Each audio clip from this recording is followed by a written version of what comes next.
নিজের সম্মান বৃদ্ধি করতে কোন 4টে জিনিস অবশ্যই পালন করবেন? 1, যেখানেই যাবেন সেখানে কিন্তু শুনবেন বেশি, বলবেন কম। 2, কখনোই সব কথাতে না বুঝে হাসতে যাবেন না। 3, যে প্রশ্নটা আপনি শুনবেন সেই প্রশ্নে কিন্তু যথাযথ বা টু দি পয়েন্ট অ্যান্সার দেওয়ার চেষ্টা করুন। আর 4, সর্বোপরি মুখেতে মিষ্টি হাসি রেখে উত্তর দেওয়ার চেষ্টা করুন।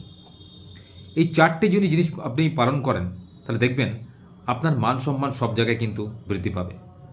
যারা অযথা কথা বলে, অযথা বেকার ফালতু কথা বলে, তাদেরকে কিন্তু লোকে ভাবে ছেলেটার মধ্যে কোনো ভারিত্ব নেই বা লোকটার মধ্যে কোনো ভারিত্ব নেই, লোকটা ছ্যাবলা, অর্থাৎ লোকটা একটু অন্য ধরনের বা এর মধ্যে কোনো ম্যাচুরিটি আসেনি।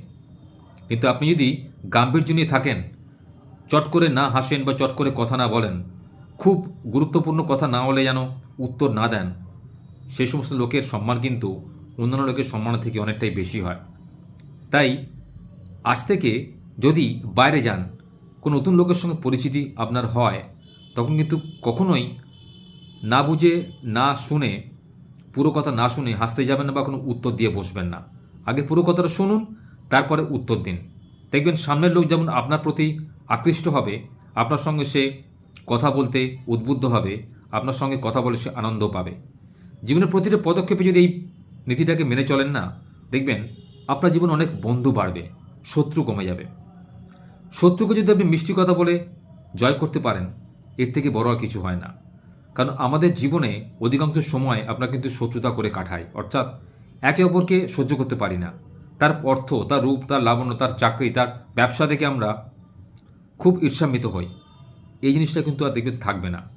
যদি নিজেকে সরল মনে করতে পারেন, নিজেকে যদি অপরের সঙ্গে একটু তফাতে রাখতে পারেন, অর্থাৎ অপরের সঙ্গে নিজেকে একটু আলাদা করে নিজেকে তৈরি করতে পারেন, দেখবেন আপনার মান সম্মান আপনি নিজেই কখন বাড়িয়ে ফেলেছেন নিজেই জানেন না।